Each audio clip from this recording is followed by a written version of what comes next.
Welcome. It is the Vol Report with Cooper Mays, brought to you by City Heating and Air Conditioning, cityheatandair.com. And Coop, you come off a big win, and I know you flush it pretty quickly, but I would be remiss if I didn't congratulate you. Any win against Florida is a big win. You know the history of the series. I do indeed. I appreciate it. No doubt about it. Kudos. As you look back and how you played, particularly, did you like how you played?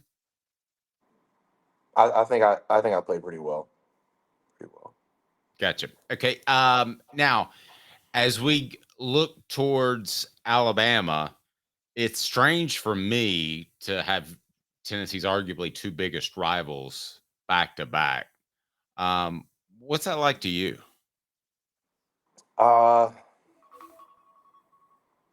I mean, it'll come off as cliche, but I mean, it doesn't. That doesn't really. I never really thought about it that way. Um, yeah, I don't know. I mean, I think it's there's big games in the week, or I mean, I guess there's big games throughout every week in our season. It seems like with how the SEC is and everything, but yeah, it's two big deals back to back weeks. It's a really good test for us, honestly. Yeah, and I wanted to ask you too. You kind of led me into something there that I have this theory, and you tell me if it's wrong. But because of the transfer portal and NIL to some extent, but mostly the transfer portal, I feel like, and I wonder if you see this on tape, I feel like the level of play entirely across football has gone up. Have you seen any of that through your time at Tennessee? You've been with the program for 6 years. Probably recently more than anything. It all depends on now your donor base and the market you're in. I think that kind of determines more of. I think that determines more of your talent level that you're going to get more than anything. Whereas back in the day, it was more about your the name of the school. Kind of like, I mean, obviously, no SEC school is different from another, but in certain recruiting battles, the Alabamas and Georgias and Tennessees and Floridas, those the guys that used to win kind of all the time. Maybe it won't be as lopsided as much anymore, especially with recruiting. Kids are focused on different things now than facilities and the brand and all that. I certainly didn't think I would have lived long enough to see Vanderbilt beat Alabama, and I'm not sure I thought you'd live long enough. And you're just mid-20s, so what did that get a reaction from you guys in any on the team? We not really. We were getting ready to go play our own game, so I mean, nobody was really locked in on that. But I mean, that's kind of what I was. I mean, I guess it goes with what I was saying, and obviously Nashville's a big market, and you got a good setup there with what they've got going. Definitely seen a rise in their play for sure. Yeah, it's been pretty impressive.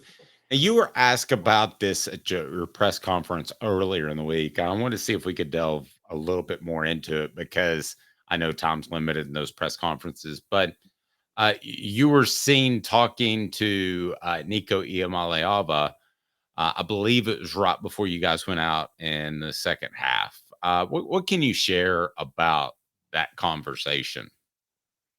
I was just trying to kind of reaffirm him and give him confidence and let him know that all he has to do is just be him, and we're gonna keep doing the best we can to keep him up and keep him protected, and no matter what has happened or what has went wrong, that we're there for him, and that we're doing our best, and we're gonna keep doing that, and it doesn't take anything extraordinary. It just takes everybody doing their job. So just making sure he has confidence in us and further instilling in him that we have confidence in him.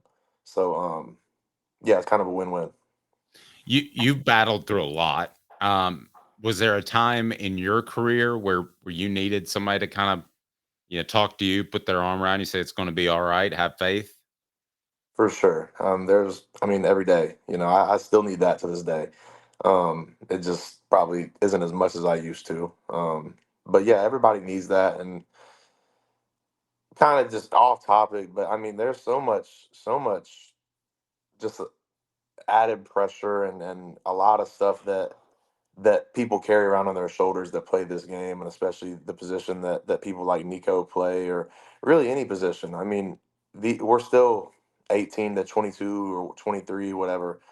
Um, 18, 19, 20-year-old kids out here playing college football games and playing in some of the biggest games of the year. So just at the end of the day, just I know at the end of the day, these kids need somebody to help them up as much as they need to help everybody around them. So just being somebody that can actually go over there and hopefully they look up to me and know I am trying to tell them something truthful that I believe is truthful, and then something that will help them and that I see will actually help them. I've been a proponent of you guys getting paid for almost longer than you've been alive. I thought that you guys deserved something back in the '90s, actually. So, but I do wonder if NIL and making money, and there was a lot made about his amount of money. I don't want to get into that, but I wonder if that puts more pressure on players because maybe fans treat you guys a little bit different. Yeah, I'm not sure. I mean, I talk about this all the time, but I can't really speak for anybody else. Obviously, I can only speak for myself. But I mean, definitely you probably feel a little bit more pressure. I personally, I mean, I've played I've beaten Alabama while having $300 a month getting put into my bank account, and it was purely stipend from the school. Just trying to make it $10 a day, and I've obviously been taken care of more on the back end of my career, but um, I think so. I try to make sure that I mean I do my job to the highest level. If I'm looked at as one of the leaders of the team, and I'm getting taken care of in that regard, I feel like it's my responsibility to go out there and put it out there on the line and do the best that I can with the situation that I've been dealt. So yeah, I mean, I guess you can. I guess it depends on each person, but um, yeah, I feel like there's a little bit of responsibility there. Well, I'm curious too. We talked about the Alabama game a couple of years ago. You guys won, and it was great insight when you said really it was like the Pitt game where you guys kind of came together. So obviously the Alabama win was huge, monstrous 2 years ago. But let's look at last year for a second when you guys came out there and played really well in the first half, and it didn't end up going your way. What did you guys learn, do you think, from that game in particular? Talking about Alabama, Yes. you said didn't go our way in the first half. Or did go your way in the first Yeah, half, didn't yeah, go your way in the game. yeah. I mean, it just I feel like you just got to finish. I think the biggest thing from that game specifically was we weren't finishing in the red zone. So I felt like that was a big takeaway from that game. But just in general, in a more broad spectrum, just trying to finish games, and if you've got an advantage, then keep it. You know what I'm saying? I think if you've got that much points on the board and you're up by that much, you take advantage of it and finish it. Is it a I've always wondered this. Is it a gut punch when you don't score a touchdown in the red zone? I mean, when you come away with 3, sure, 3 points is 3 points, but you're so close to scoring 6. And I just wonder if that's something you think about during games like, "Man, we should have converted there." For sure. I don't know how much you linger on it during the game. Obviously, you correct it and work on it more the next week and film and trying to get it better. But yeah, you always want to come out of the red zone with 7 points. I mean, if you get down that close, you're trying to get in there, and if you don't, obviously you're leaving points on the board. I don't know if it's a gut punch getting 3 points. Like there's been worse things than getting 3 points, but I mean, yeah, you want to get seven. Well, yeah, I think we should come up with we can name it after you, a Coop formula where I haven't seen anybody do this because red zone defense and offense is rated on just whether or not you scored, but there's a big difference between 7 and 3. So I think we should come up with some sort of formula and see if that thing takes off. I mean, I was around when Yak yards after catch came around, and now that's a thing. You could definitely just, I mean, if you tally up 7 points for each red zone drive, and then you formulate up how many you got out of those possible points, and then you divide it. That's the formula that I use. I feel like most people would use. Yeah, I don't know But why you just more. get it's just you want a high percent. You want at least probably 3 out of 4, 75% of your red zone points probably Okay, so I possible mean, as possible far as red a zone points. team, your goal is what in the red zone? I don't know specifically. But I mean, you want most of them. I really every time you get down the red zone, you should finish. That's how you win in the SEC is by finishing drives and by converting when the times matter. So I mean, if you're down there within 20 yards of the goal line, you should if you want to win games in the SEC, that's where the money's made. Do you when you watch uh Tennessee's defense, I know you're not studying the defense, and but you know that they had that long scoreless streak, and they are one of the best teams in the red zone. How much do you think that affects their confidence? And hey, they may give up a big play, but unless you get in the zone, they're going to be able to stop you. Super big for their confidence. I mean, there's nothing more invigorating than I mean, obviously not the somebody driving into the red zone. That's not great for you, probably confidence wise. But I mean, bow in your neck and playing like a bend but don't break kind of defense. I mean, just knowing that yeah, you might get close, but you're not finishing. You know, Exactly. So last year, you came back from the abdominal injury, and it limited what you can do from a conditioning standpoint. And I wonder the same thing with Lance Hurd. Now he had an ankle injury, which is going to limit conditioning, I would think. It's hard to run on a bad ankle. It's hard to run like you were with the abdominal injury. How long did it take you to get back where you felt in the flow, especially when you guys go up tempo? I really honestly I felt fine game one conditioning wise.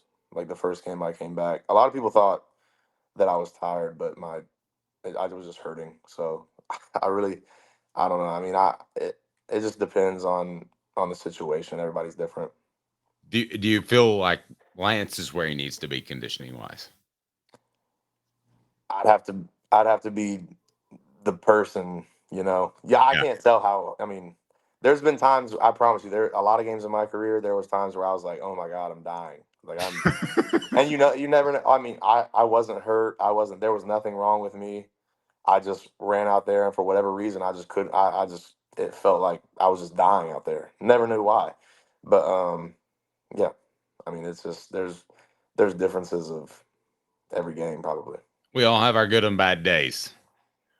I think that's a way of putting it. So, at your age, what was the main rival in your mind? Because you were a Tennessee fan, Tennessee family. So for like my age, I think we talked about this last week. It was Florida, but I'm curious with your age, what was the main rival that you looked towards that your family said, "Oh man, it's a big one this week." When I was a kid, Yeah, growing up, really, I remember Alabama and Florida. Really, I think Florida was probably the biggest one when I was young because that was when Tim Tebow was there, and just like it seemed like we would always get really close, but it would never go our way, and it seemed like even years where Florida wasn't the best, they would give us our best game. You know what I'm saying? It would yeah. like they would like not be very good for like 4 weeks, and then we play them, and then they just look like all stars. So that was the main one I remember, but I do remember also a couple times where Alabama blocked like the same dude, Mount Cody. I don't know if you remember him, but he blocked like 3 field goals or something like that and stopped us from winning. So that was a whole nother issue as well. Yeah, I covered that game. That would have been a monstrous win by Lane Kiffin. I still don't know why he didn't use a little bit more time and try to. He took home a timeout. Why he didn't try to get a little bit closer? But any other Alabama games that stand out to you? That was certainly one for sure. No, I really that's the only Alabama game I really remember from my childhood. It's just that I mean you can't make that up. You know what I'm Yeah, I was there. It was bizarre. It was saying? really, I mean, there were about 36, I think there were about 36 seconds left. It was first down, and they attempted a 42-yard field goal. Had a timeout, had an opportunity to move it closer, and Lane ran down the clock. And I thought that Tennessee outplayed Alabama for most of that game. I think football is the one sport in my opinion, that the better team wins most often. Like a goalie can get hot in hockey, a pitcher can get hot in baseball. Obviously, shooters can get hot in basketball. How many times do you feel like though that you've gone out there and through a couple of set of circumstances, you played the better game but didn't end up on the winning end? Oh man, not very much, man. Usually the team that plays better and plays more physical and more violent, like they win majority of the time. I mean, there's some outliers. I mean, obviously every game is different, so it's hard to generalize everything, but I would say that's probably an accurate statement. Like it's more of a 11 guys got to be working together on that particular day better than the other 11. Absolutely. Let me ask you one other thing about Nico. Um, at times I've watched his body language and I thought he's a cool, calm California kid. There are other times I've wondered if maybe he is struggling with confidence a little bit. How you've talked to him? What's the reaction been like from him? I would say more calm, cool California kid is what you said, right? Yeah, Yeah, I would say more that than anything. We're just excited to get better and keep getting better. You know, not probably where we want to be in our last few performances, but everybody's excited and ready to get better. yep. Let me ask you one last thing. Alabama, other than being big, strong, and physical because of Nick Saban's recruiting, what do you think about their defense, in particular their defensive front? Uh, I mean, you kind of said it for me. Very very strong and violent and compare athleticism with that a lot too. So yeah, I mean you can only play football so many ways. Like I said, the most athletic and violent, whoever's that day is going to be victorious. Do they do a lot of things schematically, or do they pretty much rely on their guys? No, they do both very well. They're not lacking on either side of that. Good stuff. All right, Cooper, certainly appreciate it. I want to remind everybody the Vol Report with Cooper Mays is brought to you by City Heating and Air Conditioning, cityheatandair.com. Don't trust a fly-by-night HVAC company to charge you thousands. Probably don't need to spend that much. They've helped me out. City Heating and Air Conditioning, cityheatandair.com. Cooper, do you want to leave us with a score prediction? Nope, don't do that. Joking. I'm only joking.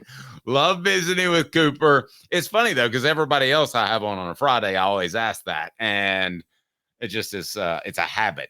Cooper, have a great game. As you know, you're always in the Hooker family's thoughts and prayers to play well, stay safe, and we appreciate you as always. I appreciate it, man. He is Cooper Mays. I'm Dave Hooker. This has been a presentation of Off the Hook Sports.